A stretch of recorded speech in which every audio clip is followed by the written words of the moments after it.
So yeah, it was a fantastic meeting. So hey, just want to welcome in the rest of the audience. And um, first of all, I want to thank everybody for we had a couple of trainings this past week. The one we did in person at the IHOP was fantastic. Although Rosie was unable to attend, Rosie Rodriguez, unfortunately at the last minute, or it can be any time. I tested positive for COVID. So just had to change the format around a little bit, but we had a great crowd, very engaged. Thank Frank Crandall. Frank, I appreciate you coming down and putting things together, inviting folks and allowing me to speak on stage here to our audience, which went off really well. We also did something like a keynote a couple of weeks ago out in Marina Del Rey for some more EXP agents, and that was a great crowd. Man, they were excited, and they did like a second quarter ceremony for their awards and things like that. Really engaged, man. Those good people. So Melvin and Sean and everyone in that crew, man, I appreciate y'all. Thank y'all for coming and showing out.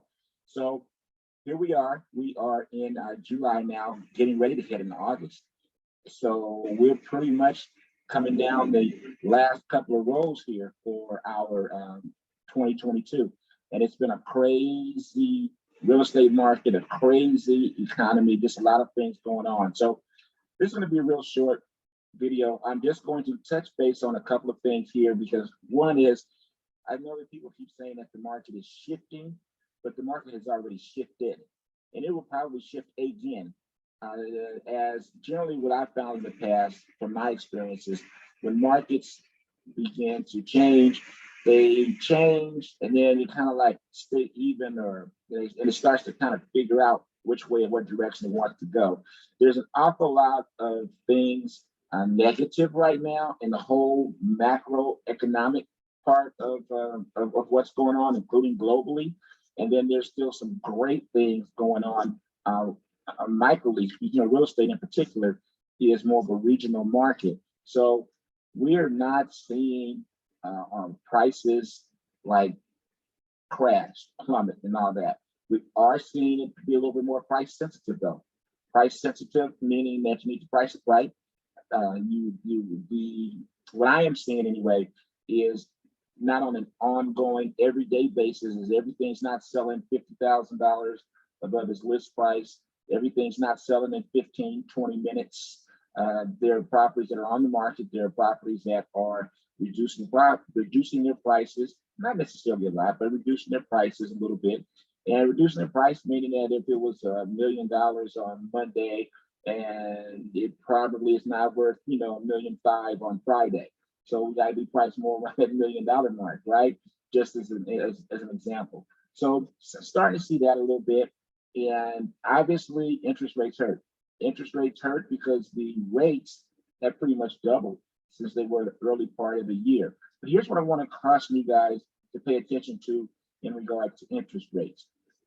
Generally, when you hear that the Federal Reserve, the Feds as we call them, are increasing the rate, the rates that they're increasing are not the rates for you and I. They're increasing the amount of money it costs businesses and things like that to borrow, to get money, and that who in turn will raise interest rates on us, the consumer. Now, here's the deal though. The majority of the time, and this isn't reported a lot, is that rates will overreact a lot when the Fed raises their rate. And then what they'll tend to do is they tend to back off a little bit. So I'll give you an example. The Feds raised the interest rate, I don't know, last month, whenever they met, and our rate shot up to like 6.1, 6.3, something crazy like that, shot way up.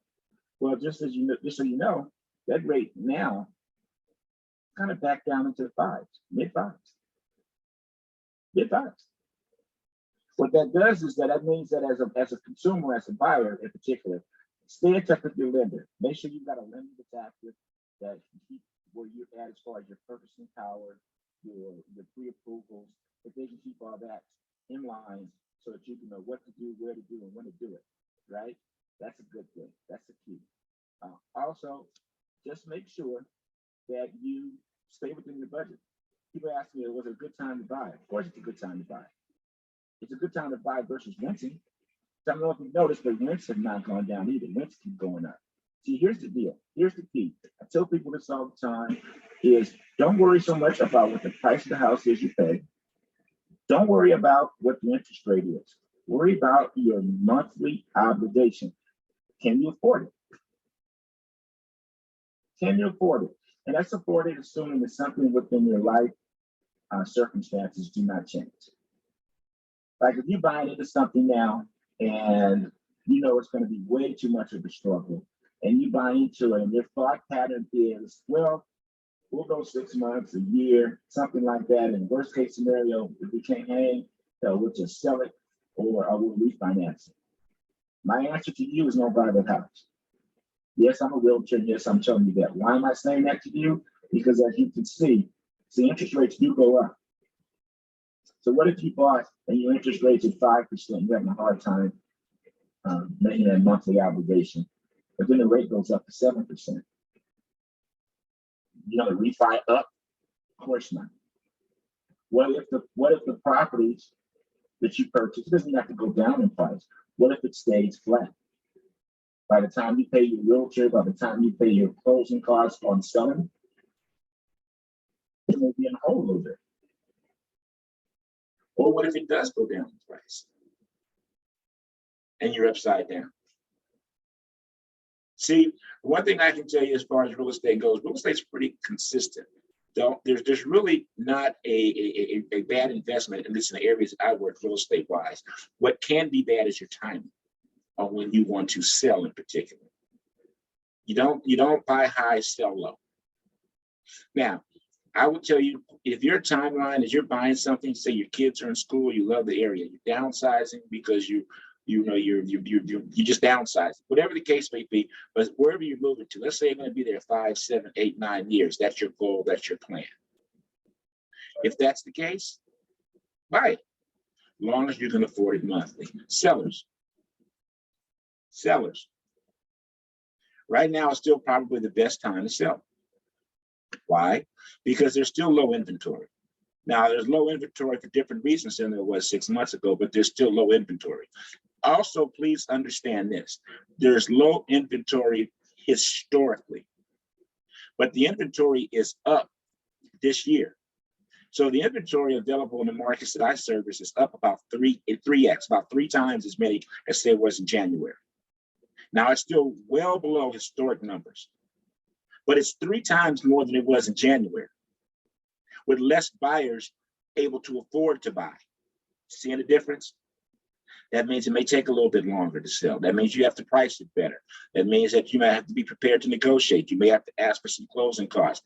Good strategy is help the buyers buy down their interest rate versus selling versus dropping the sales price. Do certain things to make your house even appeal to the buyers even more, so that you can be the next home that sells.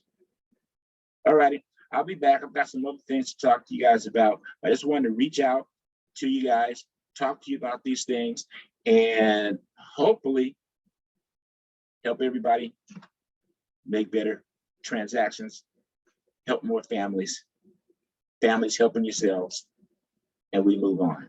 Have a blessed day. God bless. And remember, no matter what you're going through in life, it's just a temporary condition because things do change. And it truly is. It's a great life. God bless you now.